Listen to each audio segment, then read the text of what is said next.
So as we approach the Shavuot holiday, we have to focus in right on the purpose of the holiday and all the.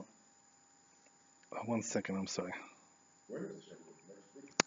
It's going to be about 10 days, right? Because today was the 41st counting of the Omer, and Shavuot is on the 50th day. So we're talking about 10 days down the road. It's going to be Shavuot, right? That's what it's going to be. So all that we're doing now, all the mitzvot that we're doing now, is to prepare for that day. That's the idea. Why is that? Because that day is the central theme of Judaism. Matan Torah, that we got the Torah. This is the most important thing in Judaism. Nothing compares to that. That day was the greatest day out of all the days. They say, right? How great is that day? By the way, it's so great that if it wasn't for that day, the world wouldn't be created at all. Right? The world was only created only for that day, for Chag Shavuot. The Torah should be received by the Jews. Otherwise, no purpose for the world. Right? If it wasn't Torah, there's no world either. Where do we see that? It says in the pasuk, right? Im lo briti yomam v'layla chukot hashamayim v'aretz lo samti. What does that mean? If it wasn't for my covenant that I gave to the Jewish people, I wouldn't even make the world. There's no purpose for the world. There's no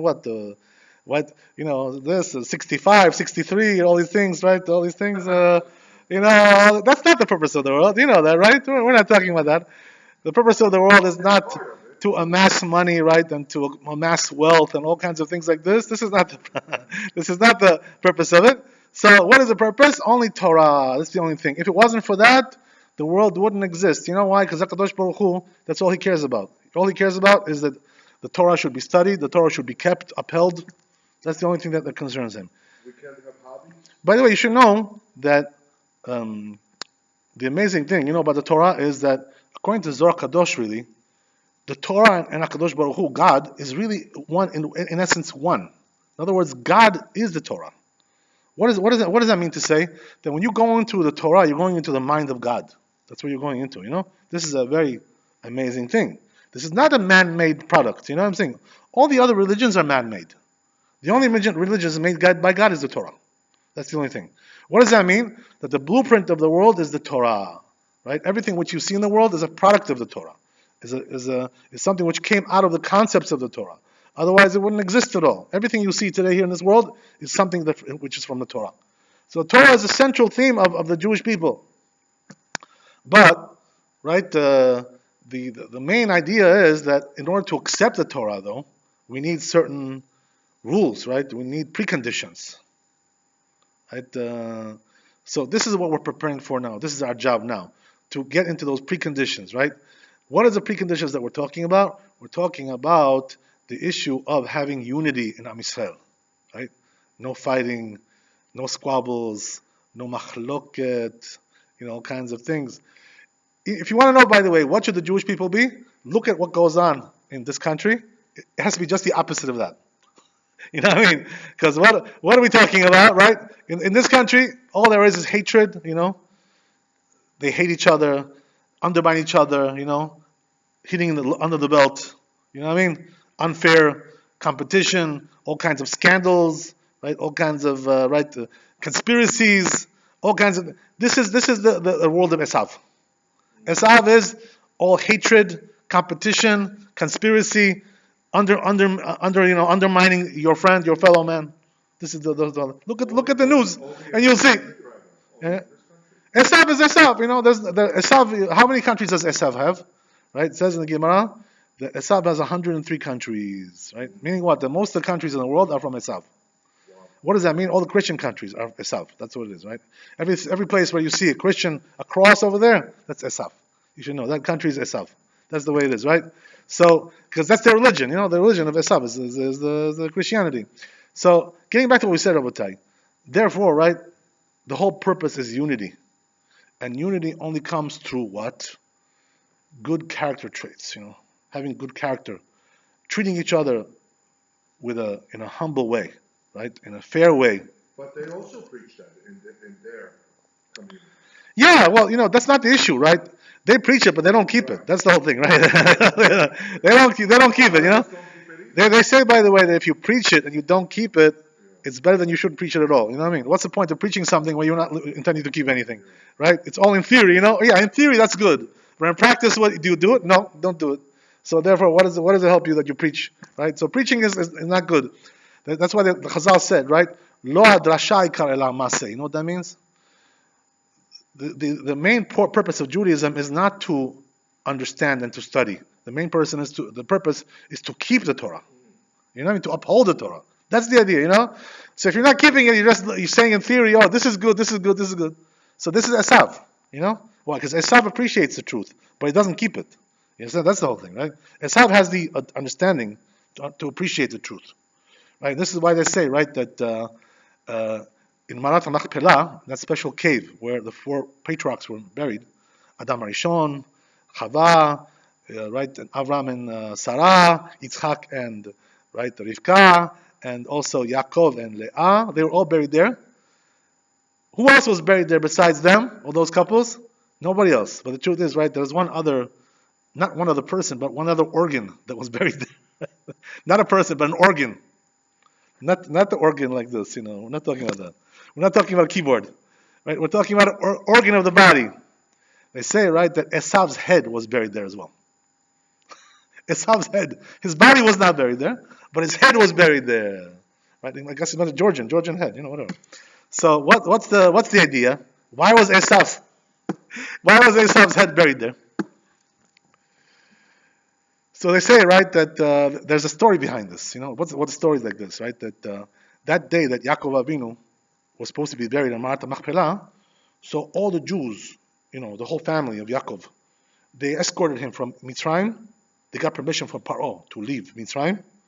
They left and they brought a big entourage with them, you know, and there was also a lot of Egyptians there, a lot of Goyim, thousands of people were there. They came all together to bury Yaakov Avinu. They gave him a big kavod because he was considered to be like, you know, a man of God, you know, this kind of thing, right? Prophet, whatever. So because of that, everybody came over there to bury Yaakov. So what happened was, right, that at that point came Esav and contested, you know, this whole thing, right? You know the story, right? What went on over there? So it comes like this, right? It's a famous midrash. Yaakov was about to be buried that day, right? And the tradition was, by the way, there was a tradition in the family that Esav and Yaakov were supposed to die on the same day. Just like they were born on the same day, they were twins, right? They were also supposed to die on the same day. So that means that now, right, all of a sudden, Yaakov is already, you know, already being buried there. So comes now, right, one of the sons of Esav, right? Who was that? Tsefo, right, and Eliphaz. They came over there to contest the burial. They said, wait a second, but this burial plot belongs to our father Esav. How are you burying Yaakov over there? He's the firstborn, right? So you know what they told him, right? They said, listen, you know, buddy, it seems like you don't remember history very well because he sold his firstborn right? That was a long time ago when they were young children, right? At that time when they were 13 years old, 12 years old, he's already sold it to Yaakov. So said the sons of Esav, right? Do you have proof for that? Do you have a contract for that? You know, any evidence? So they said, yeah, but we have, you know, the contract in Eretz Israel. So Naphtali, who was a fast runner, he went back, right, to run to Eretz Israel, and he brought the contract. He brought it back. He showed it to him. He said, here it is, right? Here's the... Right, Yaakov made him sign a contract because he knew that afterwards, you know how it is with cheaters, you know, you make a deal and then they renege. That's what it is, you know. A Rasha never keeps his deal. Always, you know, one day he'll come back to you and say, oh, we never did that. We never said that. You know, make sure you get it on paper, buddy. Otherwise, you know how it is, right? Sounds like some Jews we know also. Okay, so anyway, the point is like this, right? That Esav, his children came and they contested this. So once they showed him the deed, the ownership, there was also another thing, by the way, which is after that. There was also a more official document which was drafted after that as well. What does that mean? Yaakov, he brought from him the firstborn right. This was when they were children, basically. But then later on, you know, once Yaakov came back from Laban's house, what happened was, right, that now Esav Yaakov tells to Esav, listen, you know, are you interested in being a member of our family? Because if you are, that means you get a portion of Eretz Israel. You get a portion in that. And also, that also has responsibilities as well that it involves, right? What are the responsibilities? That we're supposed to go to Galut, to Mitzrayim, to be in exile there for 400 years. We're going to be in exile. This is a part of the family's obligation, part of family tradition, family heritage. That's what we're going to be. So Esav said, what? He says, what are you talking about? I'm going to go to exile for 400 years? He said, what are you, crazy? He tells him, he says, leave me alone. I don't want to be a part of that. So therefore, right, Esav, so Yaakov told him, he said, you know what? If you're interested in getting out of the deal, so let's make a contract, that you're going to be officially relinquishing your rights to Eretz Israel. That's what he told him, And this way, right, you can go to, and you won't have any responsibilities either. You won't have to go to Galut. He told to Esav like that, So Esav took it. He said, fine, no problem, So Yaakov gave him a lot of money. He took a lot of cash that he had, gold, silver, everything, He piled it up. He told Esav, here you go, there you go. I'm paying you for that, right?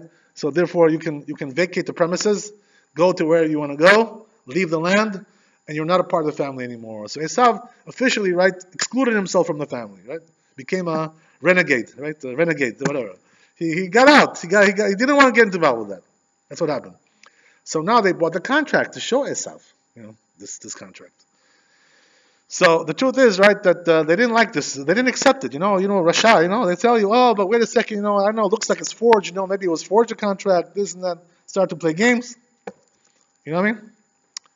So what happened was that there ensued a battle over there, a war, between sons of Esav and sons of Yaakov. Started to get heavy, it became a heavy battle. So what happened was, right, that in the end, Esav was killed from this battle. That's what happened, right? Esav was there, and they killed him. How did he get killed, Esav? What happened was, right, that there was one son of Dan, right? Dan was one of the tribes, right? So he had a son called Hushim. So this kid was blind, they say, right? Legally blind. Can't see nothing, right? So all of a sudden, right, he starts to hear like a commotion going on, at the burial, at the funeral. So he asks one of the brothers, he says, what's going on over here? He says, we're supposed to bury now my grandfather. What's going on over here? What is now making a commotion over here? Making a riot? What's going on? This is a funeral, for God's sakes. You gotta be quiet, you gotta be silent. This is not proper. They told him, they said, they're contesting the burial. Esav, his sons, this and that, So this guy got angry, So what did he do? He says, take me to Esav. He says, take me over there. He couldn't even see what he's doing. So they took him, they said, okay, stand me up right there. So he took like a cleaver, and he chopped off his head, took it, chopped off his head of Esav. So what happened was, right, that Esav died also that day, just like, it was supposed to be. This is what happened, right? So they say that because Esav's head got chopped off, he also was buried there. His head was buried there. That's what happened, right? They buried it right there. That's what Sounds like Macbeth. So now, right, what is the significance of all this? Why do I tell you this story? The story is, right, that you have to have a zechut to be buried in this cave, because this cave is only for the patriarchs, the great people of the world. So Esav was like that. He's a bum, Esav. He's a bum. So why was his head buried there? What's the reason why? What was the merit that he had? This guy's a criminal. He's a mafia. He was the biggest of the mafia. Nobody. He was the original mafia. Nobody like him. He made John Gotti look like an angel. You know what I mean? That's what he was. You understand? So what happened was, right, that they say, the Chazal, they explain, why was Esav buried there, his head anyway, right? What's the reason why? Because they say, right, Esav had this character where, on the one hand, he was a sinner. Like, in other words, his hands always were reaching out to do a sin, You know how it is, right? Can't control your hands. You know how it is, right? Those guys in the Vatican, they're always like reaching in to get something. Before they're reaching to your child's little pants, whatever, God forbid, right? Whatever. You know how it is, right? That's the way. They're always reaching in. So his hands, he couldn't control his hands. He was a sinner. But they say, but in his head, he had some good ideas. What does that mean? He used to think about doing tshuva once in a while, He had this kind of a thing where, like, he was thinking about it, Like, maybe, I really should do tshuva. Because he was a smart guy. He came from, big parents. Sounds like Trump. Oh, Trump is much better than that. But, but he was, you don't compare him to him, right? Whatever. But the point is, how dare you, right? How dare you, right? How dare you talk about the president like that? So, to our beloved president. Okay. So, The president is not exactly an angel. oh, no, we didn't say he was an angel, but I think he's a righteous man. You really think? Yes. I'll explain to you why. That's a private discussion, right? Whatever. But anyway, right? He's a righteous man. Sometimes you shock me. Yeah, yes, I do. That's true. True. I'm a shocker. Okay. So anyway, right? As we said, Esab had some good ideas. He was thinking about doing tshuva. There were stages in his life where he wanted to also like do tshuva. He was thinking, man, maybe I should just quit this. What am I doing? I'm a gangster. Like why do I live this way? For what do I need this for? I come from such good parents. I come from such a good family. Let's come clean. Clean it up everything. But the problem was, right, that his hands didn't agree with his head. Always his hands were, reaching out to things which don't belong to you. So he had like this dual personality. You know what I mean? On the one hand, he had some good ideas. Yeah, exactly. He was able to. Yeah, he was capable of knowing what he was doing. Exactly. He was a very smart man, right? Very, very intelligent man. Came from a family like that, right? You can imagine how smart he was. They say, by the way, right, that Esau was supposed to be, he was supposed to be like a Messiah. This was the whole idea, right? He was supposed to be Mashiach ben Yosef. But since he failed and, he became a bum, so then Yosef took his place, right? Yosef came and took the place of Esau. Yosef HaTzadik, right? Yeah, Yosef HaTzadik. So Mashiach ben Yosef was going to come from him. That's the idea, right? But from Esau, who's going to come, right? Only the bums that like him, the losers, that's what it is, right? So, the sinners, those guys with their hands, they always have their hands in the wrong place. You never know where their hands are going to be, right? So, that's the idea of it. So why do I tell you all this, right? That a person, in order to accept the Torah on Har Sinai, it's not just in theory. Oh, yeah, I believe in that. Okay, you believe. Wait a second, but do you uphold the Torah? That's the question. Right? That's the real question. So, in order to receive the Torah, as we said, a person has a prerequisite, which is to work on his character, to be a good person, to be a clean person. So I want to tell you, right, something which it says in Pirkeh Avot regarding that. This seems to like sum up pretty much the whole gamut, right, of what it means to be a good person, whatever, in some way. Right? It says like this, right? Rabbi Yoshua Omer. Says Rabbi Yoshua, Ain hara v'yetzer hara v'sinat habriyot motzin et ha'adam min ha'olam. Right? What does that mean? There are three things that remove a person from the world. What does that mean? He dies prematurely. Takes him out of the world, In other words, it makes him into a person who's not fit to be alive. Like, he's like closer to death. You know what I mean? He's bringing himself closer to death. This is the idea. So what are we talking about, right? What three things are we talking about? Three character traits that we're talking about, right? That bring a person to this situation, predicament. So he says, first one is Ein Hara, right? What does that mean, Ein Hara? That means, right, in general, right, the term Ein Hara means that a person is very jealous, right? He puts evil eye on others, When they have something that he wants to have that, he doesn't have it. So he's like, he envies them. Oh man, why don't I have that? The 65, the 63, whatever, right? All those things, whatever. Like, why don't I have, a house, over there, and I don't have a house over here, and I don't have a vacation home? Isn't that in every human being, though, to an extent? Some more than others? The whole point is, right, we have to fight that. We have to get rid of that. We have to eradicate this terrible. With the 65, it was easy because nobody else had it. It also could be that nobody else wanted it, David. Also could be nobody else wanted it because it's too much of a gas guzzler. Okay, whatever. But anyway. I would like to have that also? Yeah, there's no problem. I would like to have. But you know what the problem is? The problem comes in when you want his car. You don't want to buy your own. You know what I mean? You want that thing that he has. God bless you. What does that mean? You want to get that from him. You want to grab it from him. So with a car, it doesn't really apply, right, so much. But we're talking about, let's say, for instance, let's say a man has a beautiful wife, So when you envy somebody who has a beautiful wife, you don't envy some other lady. You want that lady. That's the idea, You want her, right? So this is no good, because you're envying your fellow's wife, and it applies to anything else, by the way, right? Whether it's somebody as a neighborhood, as we speak,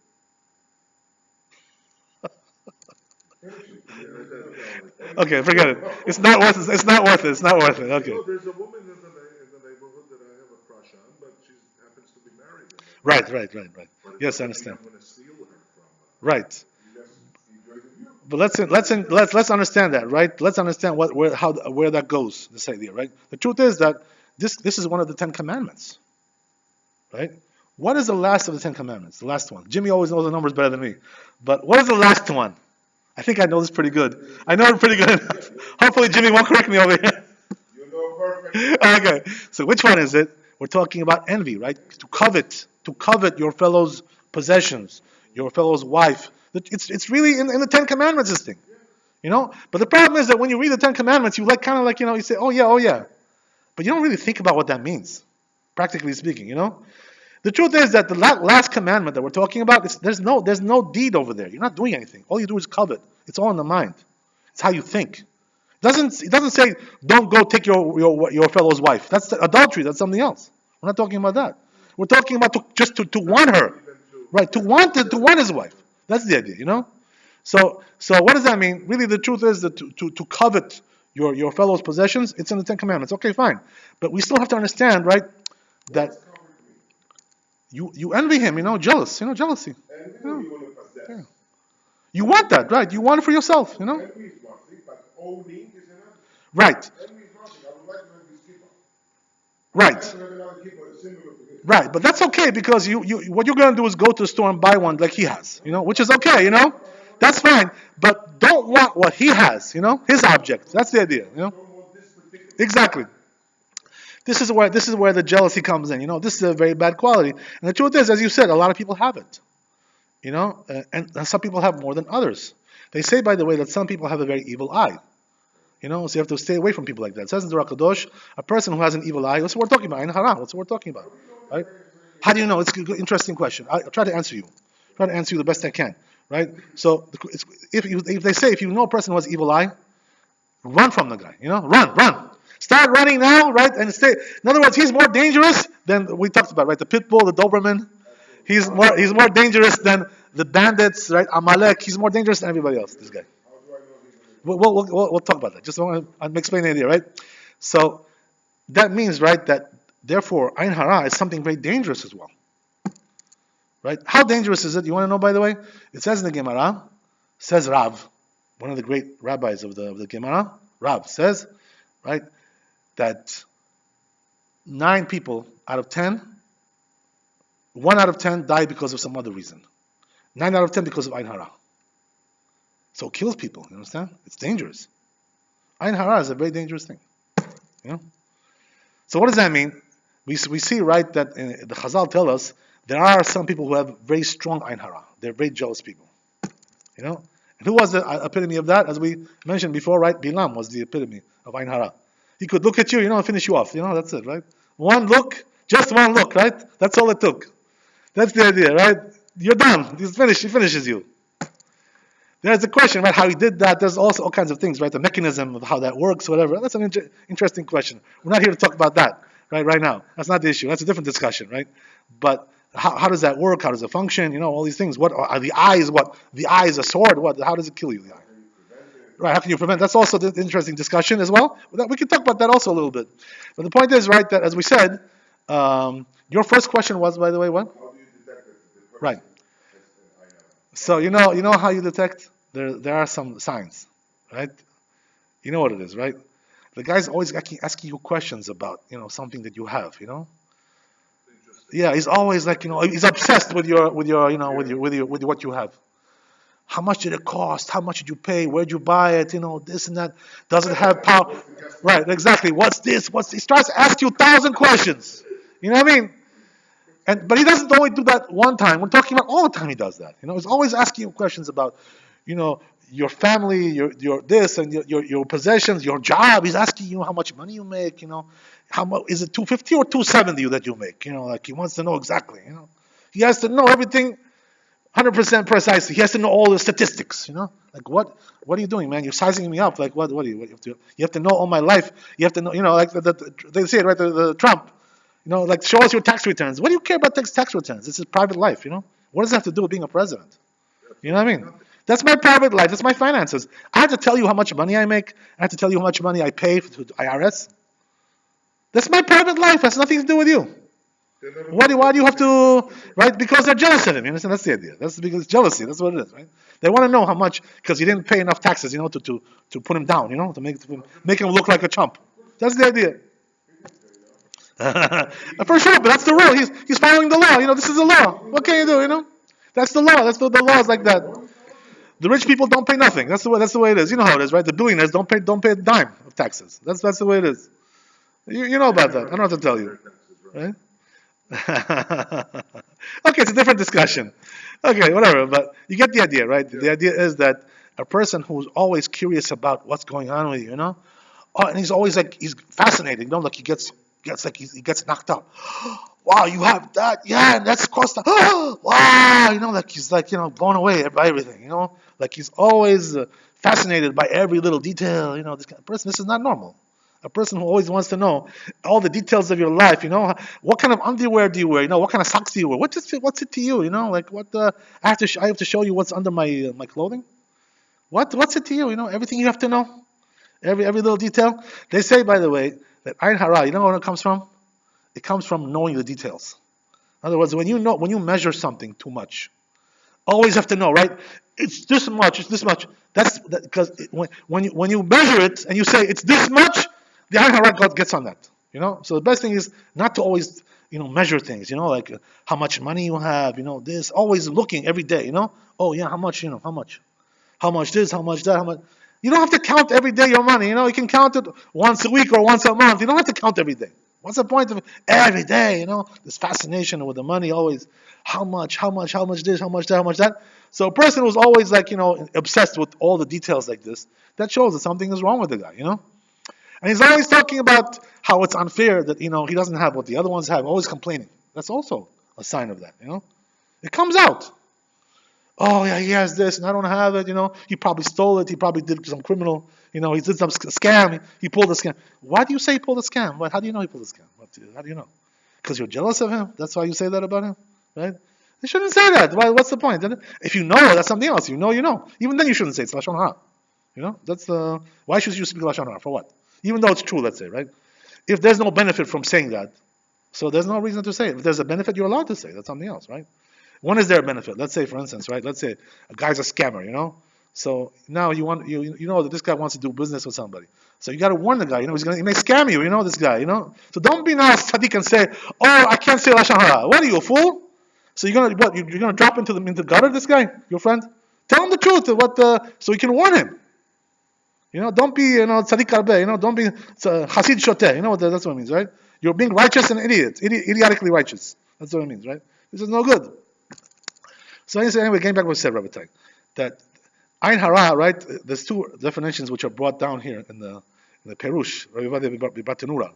He says one is that a person, right, is just he's jealous of everybody. That's the idea. Always having problems with this, jealousy over here, jealousy over there. This is the idea. So when you have a situation like that, right, this takes a person out of the world. Question is why? I mean, okay, we just understood, right, that you harm others when you do that. You're harming them. But you're harming yourself.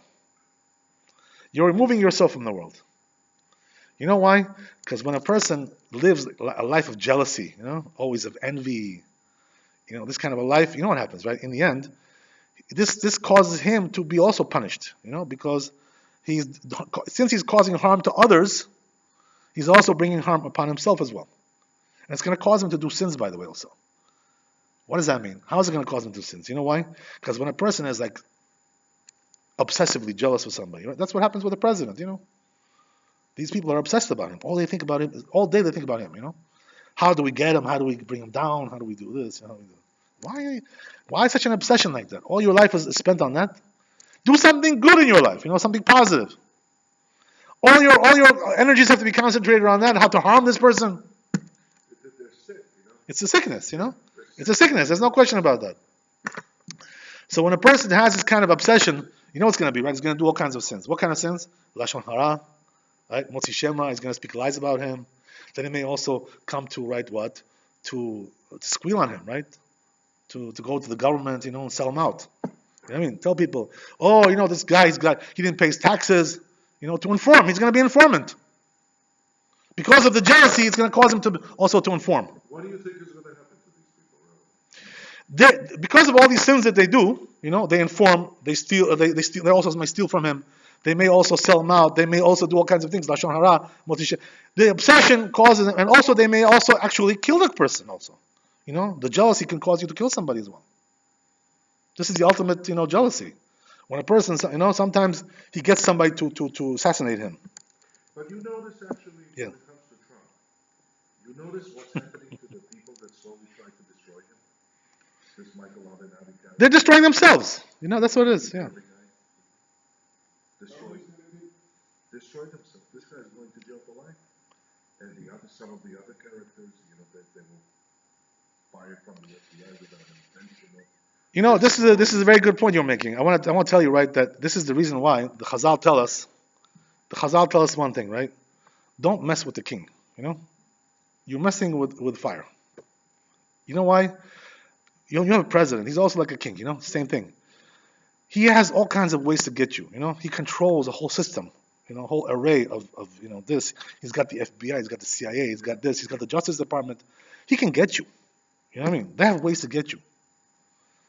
So when you mess with the king, you're messing. You're losing your life by that. You should know. But don't mess with that person because he has much more wherewithal, right? Much more resources than you do. You can't compare yourself to his resources. In this case, he's not such a bad king. Right. But what I'm saying is, these people who they don't understand that everybody, a king can get just about anybody he wants. You know why? Because there's nobody who doesn't do some kind of crime. Don't forget you're talking about mostly godless people. Right. But these people, they don't understand. But they're also mindless. They also have no brains. Why? Because they don't realize, that this person has the resources of the whole government to get you. He can find some crime that you did. He can entrap you. All kinds of things like this. What are you messing with the king for? You have nobody else to mess with besides him. He can also have you killed. But you won't even know about it. He'll tell somebody to tell somebody to kill you. Nobody will even know about it.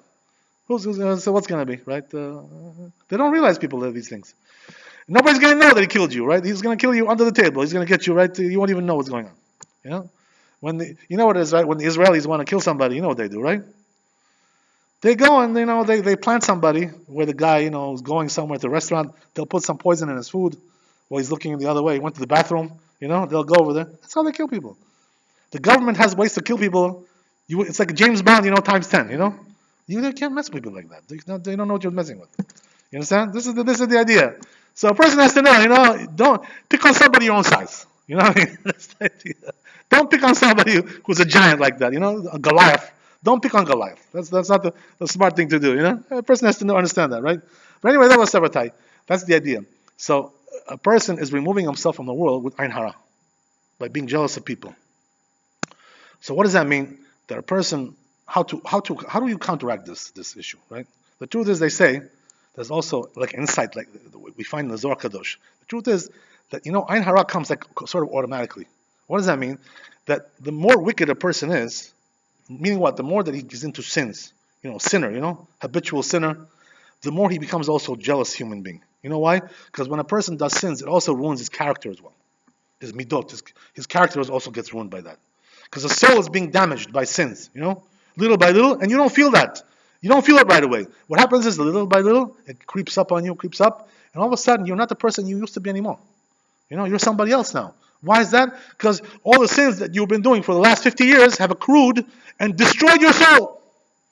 God forbid. This is the idea. So a person has to be careful. You have to know that even if you were born, let's say, right, you were born a nice person, good personality, like his brother, he was like an angel, You remember his brother, how he was?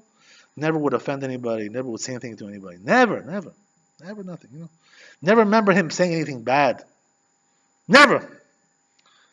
Can you imagine something like that? A person can be born like that, but he can wind up, being like a gangster. Can you imagine? The worst person, even though he was born with a very good personality. You know why? Because the sins, accrue.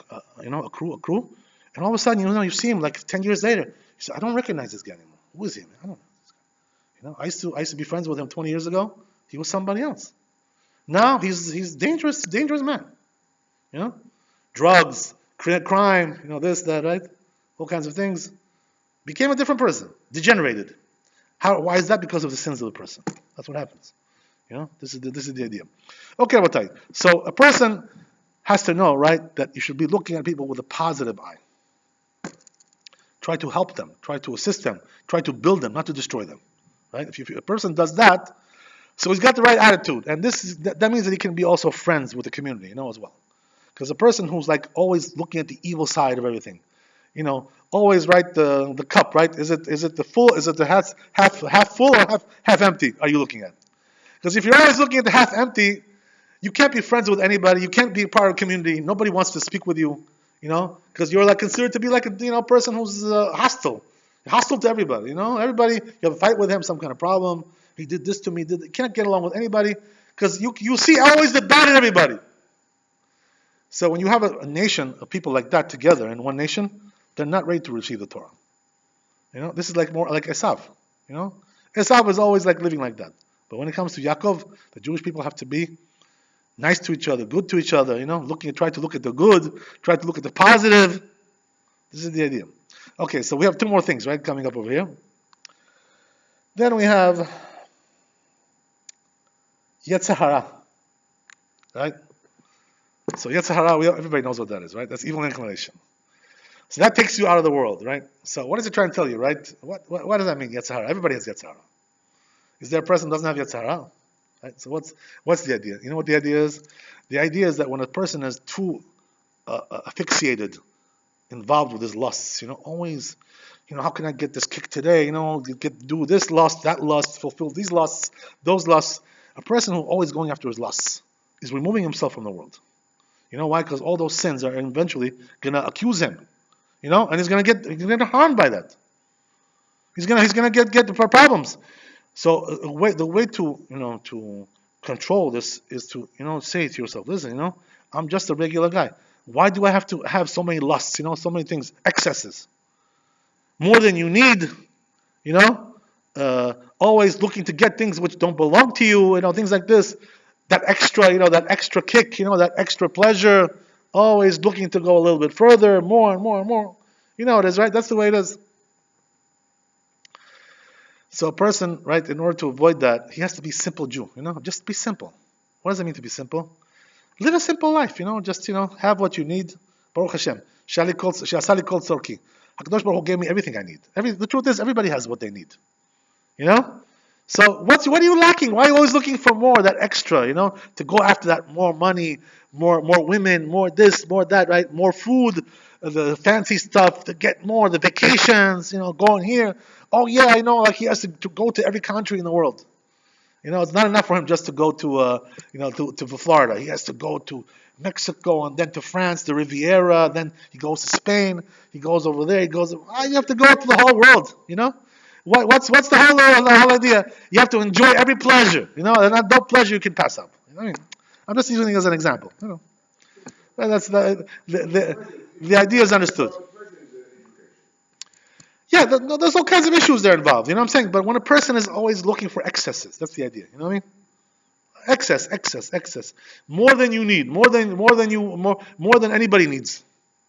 2 at 60. You know what I mean? That's the idea. You don't need 2 at 60. Yeah. By the way, we talked about this 2 weeks ago. We talked about, right, this guy from Amazon, Bezos, So it comes out that he got divorced, right? So guess what, right? Why did he get divorced? He found a girlfriend. He had a girlfriend, and his wife told him, oh yeah, bye-bye, right? Yeah, but not just bye-bye, right? Also, give me $17 billion, bye-bye to your $17 billion. She took $17 billion from him. Nice, huh? So you see, right, that a person who goes to excesses, why you have a wife? Why are you looking now for something on the side? Always something on the side. Right? Same thing happened with, our friend, this guy, Tamuri, remember him, right? What happened? His games that he played, all those games that he played. What happened in the end, right? He lost money because of that. He had to give to his wife, his ex-wife, this and that, all kinds of stuff, right? That's the way it is. When you're always looking for that extra kick, in the end, you're going to lose that extra. You're going to lose a lot of money because of that, right? You're going to wind up losing. That's the idea. So try to be just, live your life the way everybody else does. Why are you always looking for that extra, for those excesses? By the way, it's nature of everybody to be like that. Everybody wants more. It's a nature. It's a human nature. But the point is, Rabbi, we have to fight that nature, and say, listen, just be a simple person. Okay, whatever. So, by the way, it came out pretty good, with this Bezos guy. You know why? Because they say he doesn't give too much tzedakah. He doesn't give too much. So his wife now decided to give half her money to tzedakah.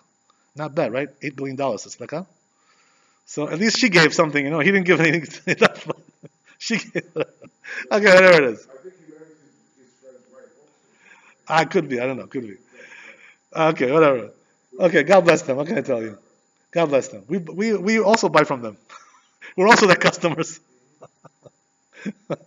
Okay, right. So we're talking about the excesses of everything, right? As we said, right. Next one, right, is what that we're talking about.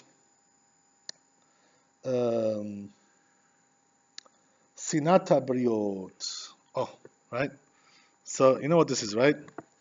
There's two ways to explain this. Sinata briot. You know what that means? It's talking about hatred of human beings in general, right? Hating everybody. You hate everybody. Always find a way to hate this person, that person. There's always some excuse. Why do you hate him? He did this to me. He did that to me. I heard he did all kinds of things. What? What's it to you? What's it to you? He did something to somebody else. What's it to you? Why do you hate him for that? What? Maybe you didn't even do that. You didn't even know the truth. Maybe you don't know the truth. Why do you have to hate everybody? What? So this is called sinat chinam, right? What does that mean? You hate somebody for no justifiable reason. So this sin is considered to be a very, very great sin, right? And this is the nature of Esav again, right? Come back to Esav, right? Esav is the biggest hater that there is. Nobody hates like Esav, right? What does that mean? That we say, right? There's a halacha, brought down in the Midrash. You know what it says, right? Esav sonel Yaakov. Esav hates Yaakov. It's a rule. It's a halacha. What does that mean? You can assume that he hates you, but with them, it's not only they hate the Jews, they hate also everybody else as well. For them, hatred is like, right? Go see, right, what he said. Biden, the vice president. What did he say about these guys in 7-Eleven, those guys? What's it to you? Why do you hate them so much? Because they have an accent, they don't speak English so good. You have to speak derogatorily about them. Why do you hate them? For what? They came. This is a hatred. A person hates somebody because he has a different color of skin, or he has a different kind of a nose, or a different kind of ears, or whatever, Whatever it is, everything is something else, He's a preacher. He's the equivalent of a white Obama. A preacher who does nothing. There's only one difference between him and Obama. You know what it is? Obama was smart. He's not smart. Okay, whatever. Okay, so he's also over the hill. He's like past his prime already. He's an old man. He needs to retire. He needs to go to Florida. Do some fishing over there. Fish for some trout. Some stuff. He's up in the polls. Okay, that's the way it is. So name recognition, right? That's what they call it, right? Okay, whatever. So anyway, as we said, that sinata briot, right? This one of the explanations is that you hate people for no justifiable reason, and this is a big sickness, by the way. People hate each other for no reason. All of a sudden, starts talking about somebody like, what's this guy to you? Why do you have such an obsession with him? First of all, why do you even think about this guy? He has nothing to do with you. He has no business with you. You don't deal with him. You have no business. There's no interaction at all between you and him. So why do you hate him? For what do you hate him? For what? What's the reason to hate a person like that? He didn't do nothing to you. He didn't do nothing to him. Huh? Everybody has that, but we have to rise above, this kind of a thing, and say, listen, you have to love your fellow Jew. Why? For what to hate them? For what? Why should you hate anybody? For what? There's no reason to hate anybody. The only reason that a person, right, it says in Gemara, Masechet Pesachim, the only reason a person should really hate somebody is because he's a sinner, because he doesn't keep the Torah. You know why? Because this is not the kavod, your kavod, this is kavod of God. So you hate him because he doesn't respect God. That's something else. That's a good reason to hate somebody. But to hate him because, you don't like a guy, you can't get along with him, there's a personality clash, some kind of dissonance between you and him. This is not normal. This is not, it's a terrible thing. So this kind of hatred, there's also another kind of hatred which is described, right, regarding this. There's also kind of person like this, that there are these loners, right? These people who don't like to associate with anybody. They just like sit at home, like turning on their, YouTube and, cable, sitting there. They don't want to go to any group. They don't participate in any group things, society. They have no dealings with society. They have no dealings with the community. They don't like people, they're loners. They don't like to be around people. Just be myself and I, that's it. That's the idea, right? So they say, right, that a person like this, who's such a person who can't get along with anybody, does have no communal connections with anybody. This is a very sick person like that. How sick is it, by the way? They say in the Chazal that a person who lives like this, just lives for himself, by himself, only for himself, has no communal connection with anybody. He has no portion in the world to come. This kind of person. You know why? Because the truth is, right, that most of the mitzvot that we do, the madleb, the madlian, this is in the community. We come to the community, we pray with the minyan, we study Torah in the community, all these guys, tzedakah, charity. How are you going to give charity if you just sit by yourself? Who are you going to give to? There's nobody to give to. Well, who are you going to give to? Right? There's nobody to give. So that's the idea. When you don't participate with the community, you're losing a lot of mitzvot also. You're losing all the communal connections to do mitzvot, to do Torah, and therefore your life becomes very meaningless. They say, by the way, something amazing. There's an amazing halacha brought down, Shulchan Aruch, regarding this. You know what it says? If there was a person, right? We're talking about the laws of mourning. Laws of mourning, right? Avelut. We shouldn't see from it, right? So you know what it says? One of the halachot brings down in the halachot like this. Let's say there's a person, right, who was a loner like this, like we just described, right? Doesn't participate with the community, doesn't go for the holidays to the shul, not Shabbat, not holidays, not minyan, no Torah, no nothing. Just sits home all day, watches cable TV, whatever, sits there, watches internet, all kinds of stuff. No connections with the community, with any public kind of, participation, to help, do some chesed, do some kindness, donate some money here, there, whatever. Zero! So a person like that, they say, we don't mourn for him. When he dies, we don't do any avodah for him. Nothing, zero. Can you imagine something like this? We don't mourn for him. You know why? What's the reason why? Very simple. Because we didn't lose nothing. He didn't participate. We have no loss. What's there to mourn for? What's there to mourn for? The person was a nomad. He was a loner. He didn't participate in the community. That's what he was. Yeah. This is the idea, So a person like that, we say, listen, I'm sorry, but you're not a Jew. What kind of Jew are you? All you did was care about your own body, to eat and drink and go to the bathroom, excuse me, and to do your, things. What kind of Jew are you? This is a Jew. You don't participate in anything in the community. You have no connection with the community whatsoever. He's insecure, right? Yeah. He's insecure. Yeah, he's not insecure when he goes after his lusts. Then he goes where he wants to go. All of a sudden he's insecure when it comes to doing mitzvot and giving something. To give something, he's insecure. To get, he's not insecure. He takes everything. That's not really insecure, right? That's a person like that. That's the idea of a type. So the truth is, right, that you should know, by the way, avelut is not always an obligation. What does that mean? That if a person, lo aleinu, he had a parent who was totally like that, this kind of a parent, no connection with the community, he didn't participate in nothing. We don't mourn for him, somebody like that. You know what it says in Shulchan Aruch? Not only we don't mourn for him, but we should be happy. Like we didn't lose nothing, like a normal day, regular day. No loss for us, for a person like that. What do we lose? He had no connection with nothing, zero, just for himself. Me, myself, and I. That's a Jew. That's not a Jew. A person lives like that. But what we're saying over here, Abatai, that a person like this, right, who lives this way, either, right, because of the hatred that he has for people, he comes to the community, but he hates everybody. Or the one who doesn't want to participate with anything because he doesn't want to even deal with anybody. A person like this, such a miserly kind of a character, very very miser, has no patience for anything or anybody except himself. So a person like that, he actually also destroys himself, as we said, removes himself from the world. Why? Because all the zechuyot, all the merits, the madlebi, that he could have done. He lost them, so therefore he's probably gonna also die prematurely because of the hatred that he has. Also, what does that mean? That a person who hates his fellow man, he'll speak lashon hara about him, motzi shemra. He'll speak lies about him. He'll steal from him. He'll damage him. He'll inform on him. He'll squeal on him. Right? He may kill him. He may beat him up. He may punch him also. You know what I mean? It happens.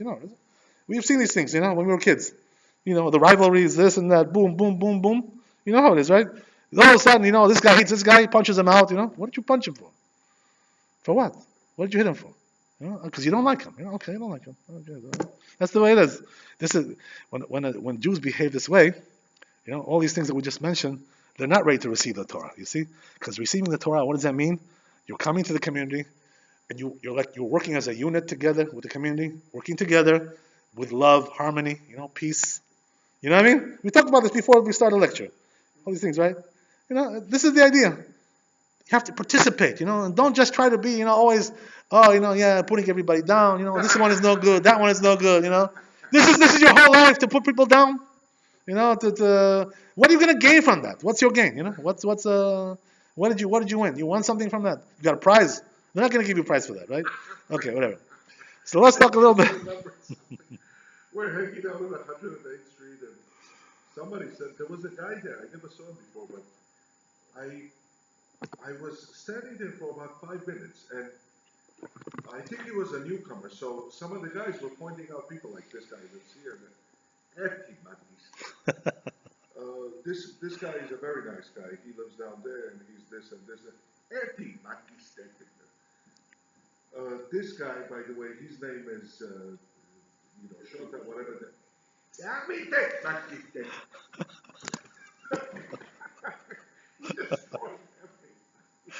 Oh God. David. You know what? We should end it off. We're going a little bit late, but I want to tell you one thing. Since he mentioned, I'll tell you one thing that there's a Gemara brought down in Masechet Megillah. Something amazing. It says over there, right, that there was a certain rabbi who went to the market. Bazar. Bazar Shishabit. Shopping mall. He goes and. So Eliyahu comes to him, over there. Eliyahu Navi, he used to come to the big rabbis. Eliyahu Navi. All the big rabbis get visited from him. So he comes right to this rabbi, and the rabbi asks him. He says, "Let me ask you something, Eliyahu. Is there anybody in this market who has a portion of the world to come? Chelek and Oaba?" Well, just was curious, to see how to rate these people. They have a portion of the world to come, but they're not a portion of the world to come. So the truth is, right, that most Chazal say that a portion of the world to come is really dependent on one thing, basically. You know what it is? If you study Torah or support Torah, one or the other, right? Or both, right? If you study Torah and you support Torah, or you do one or the other, you have a portion of the world to come. Because in the world to come, it's only Torah. That's all there is. Nothing else over there. So you have to have a portion in Torah in order to be in the world to come. Either you support, you come, right? You study, or you do both. That's even better, right? The best is when you do better. That's the best. I agree with him. What can I tell you? Can't argue. Can't argue with the truth, right? Okay.